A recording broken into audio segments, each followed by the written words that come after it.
Right now, President Trump is almost forcing the Fed that they have to cut the rates. And they will almost, I'm sure they will succumb this week. Now, after that, how is the economy supposed to now behave after that? We have low rates. We will definitely, again, in the next few months, start having a discussion about managing inflation, because those go hand in hand together. And the reason why I'm saying that is because we need to harness what we have now as an advantage globally, make a way of making our private sector buoyant and grow, so that in a rainy day, we'll have institutions that will support our economy. But when it is sunshine, we still cannot give warmth to the business sector or the private sector, because the government is crowding out the private sector from banking, from lending. In our economic, I mean, the easiest chapters of economics, we were told one of the roles of government and a central bank is to release money to the people through many tools, including fiscal policy in terms of spending. So we grew up knowing that the work of central bank, in quotes, is to print money, in quotes because it's figurative, and figure out how this money will end up in my pocket through many ways, spending, through financial instruments, and the rest. In Kenya, that has reversed. The work of the central bank now and government is actually to mop up money from the private pockets and then give to the government. That is why you see every month we are having fundraisings from government in terms of raising money. And what has that brought now, up to now? Out of those things that I'm talking about, our national debt now has grown to 12 trillion Kenya shillings. Over. It's now, because we borrow every day on average, maybe we are now talking about 12.4 trillion Kenya shillings, a higher figure from the previous times that we talked about debt. And I talked about these figures the other day, which are factual again. And every Kenyan, the beauty about Kenya now is that we may have shortfalls, but at least the Constitution guarantees that we get part of the public information for free when you need it.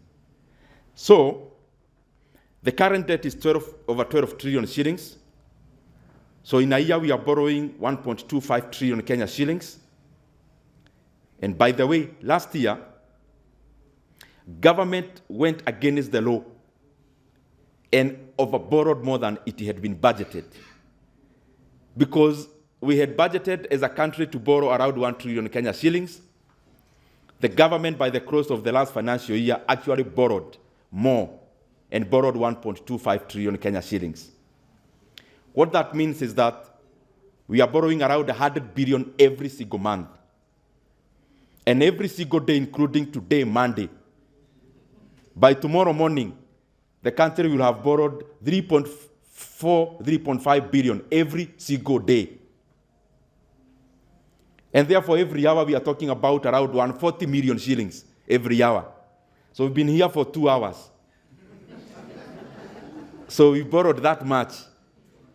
And, many times I think we need to sober up as a country.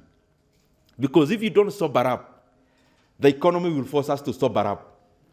And when the economy forces us to sober up, it will not be very easy, like giving a speech as I'm doing today. The ramifications will be dire. Maybe what we need to do is to take some of the people from the National Treasury